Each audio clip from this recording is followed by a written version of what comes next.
Ever since it was announced during a Nintendo Direct, Penny's Big Breakaway really caught my attention. Made by the people who did Sonic Mania, it's a 3D momentum-based platformer similar to Sonic the Hedgehog.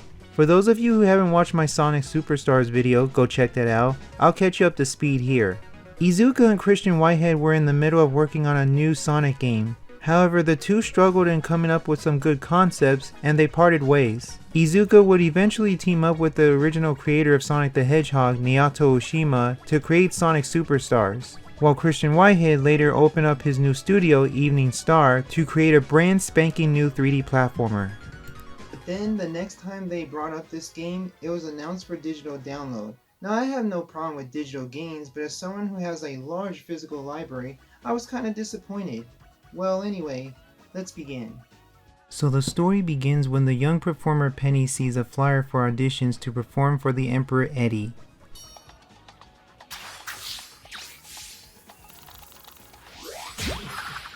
Off to a great start, Penny. Along the way, she comes across this sentient yo-yo, and this voice out of nowhere convinces her to take it to perform at the show. Everything goes all hunky-dory until the yo-yo goes wild and rips off the Emperor's clothes. Outraged, Eddie sends his penguin guards after Penny as she's now listed as a felon. The game is a linear 3D platformer with occasional spots where you have to use momentum. Penny's main gimmick is her yo-yo, which allows her to cover most of her moves. Let's see what Penny can do. Okay, she can swing her yo-yo in any direction. Nice. So it's like a light attack. Oh, that's cool. She can launch herself for a dash of speed.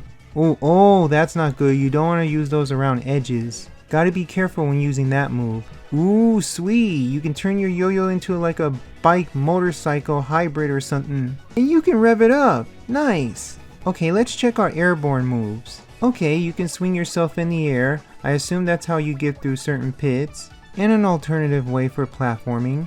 Nice, you have a move where you can twirl yourself around. Great for attacking enemies and unscrewing screws.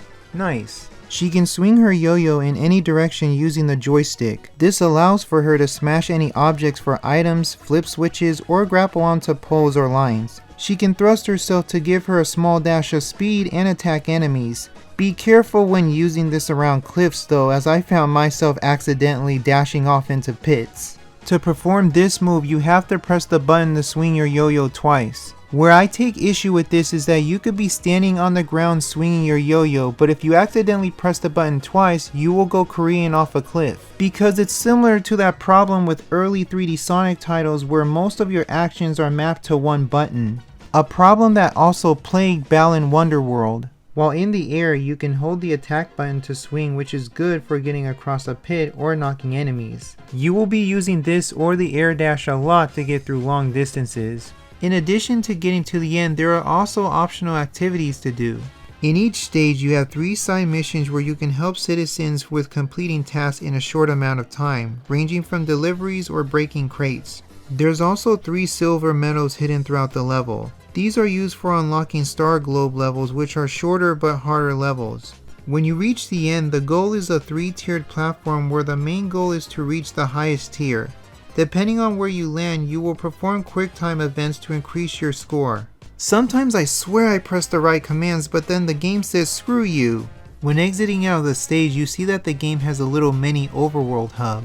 This allows you to backtrack to any previous stages in case you missed any collectibles. But you'll also find a bonus shop and some star globes. The game has 11 worlds broken up into several stages. No less than 2 but no more than 4. There's Vanilla Town, Tideswell, Zafira, Moltebean, Bubblin, World's Edge, Pangoville, Industria, Lawberry, Galanite, and Editorium. Not every world has these, but there are the explanation levels, which are the boss battles. Where I will give praise to Penny's Big Breakaway is the overall presentation. The universe takes place in a dreamlike realm, similar to the likes of Klonoa. The level design looks bright and colorful, and the overall environment is structured real competently.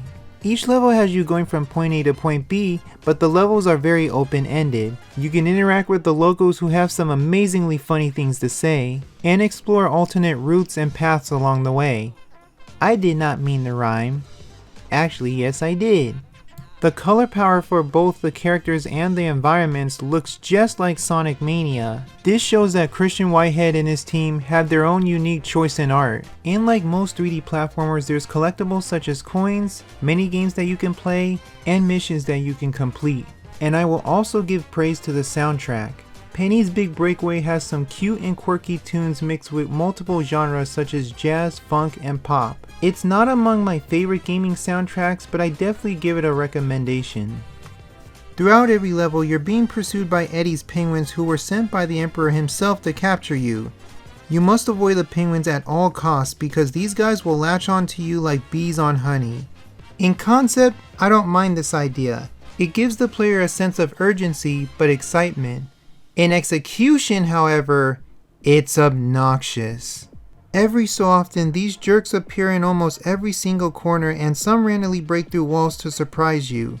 If 5 of the penguins dogpile onto you, then you've been captured and will be sent back to the last checkpoint. Checkpoints are very generous even if they are spaced out far in between. If you lose all your health, you'll be sent back to the last checkpoint instead of doing the entire level all over again. You can fight off the penguins all you want, but these dicks take quite a few hits to defeat.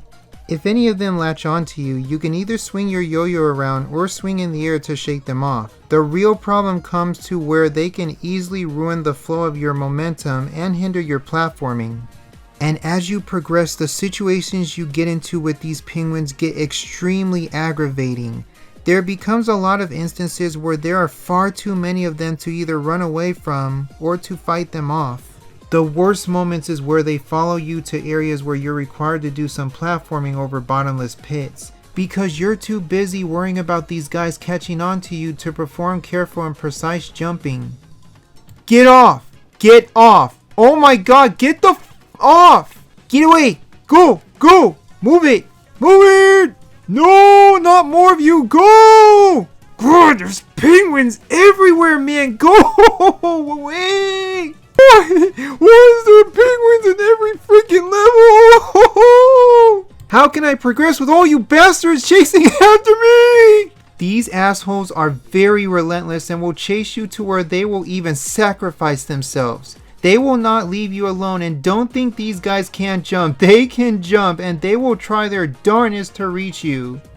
And there's not just more penguins coming after you later in the game, there are different variants, including a fire penguin. Touching these guys obviously take away your health. I like the big fat ones, they're too slow to catch you. Well, except in these small areas where you're trying to clear a path, that gives them the room to get you.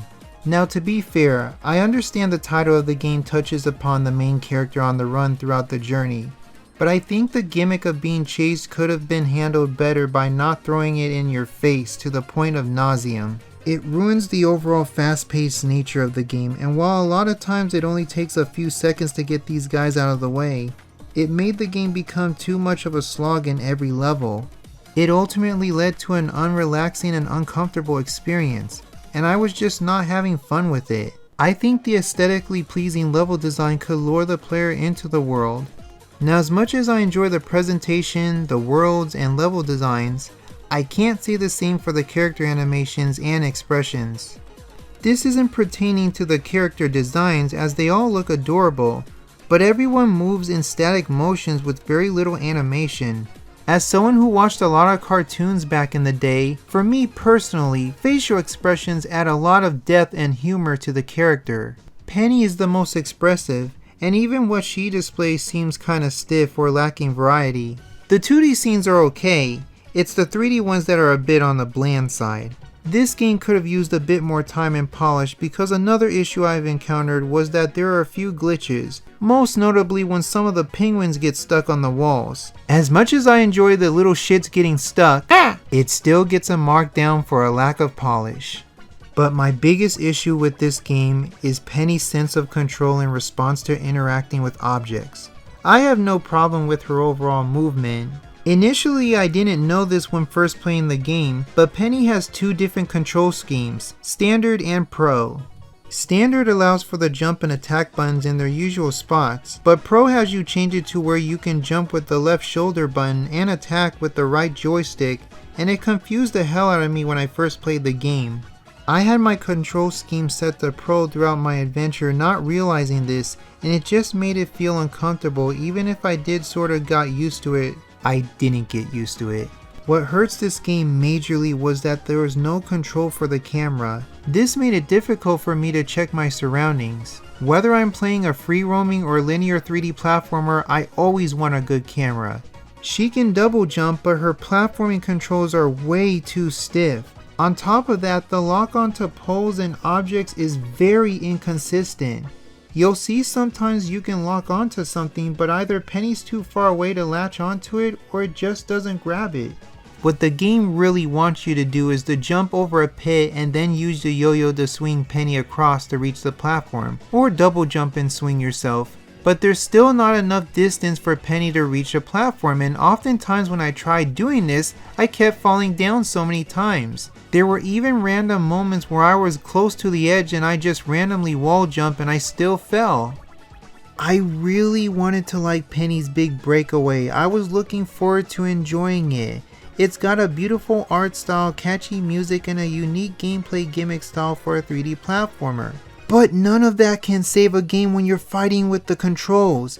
Penny's platforming is too stiff, the yo-yo either doesn't help much to get far onto other platforms or fight off those damn penguins, and those penguins can kiss my ass. They really make it extremely difficult to enjoy the sightseeing of the stage because they're all over the freaking place.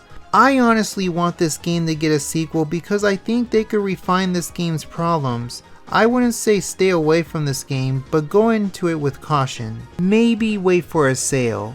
But anyway, thank you for watching, and if you enjoyed this video, please leave a like, comment, and subscribe for more notifications on when I upload my next video. Thanks for watching. So what's the next game I'll be playing? Well, you'll just have to stay tuned and find out. See you guys later. Bye.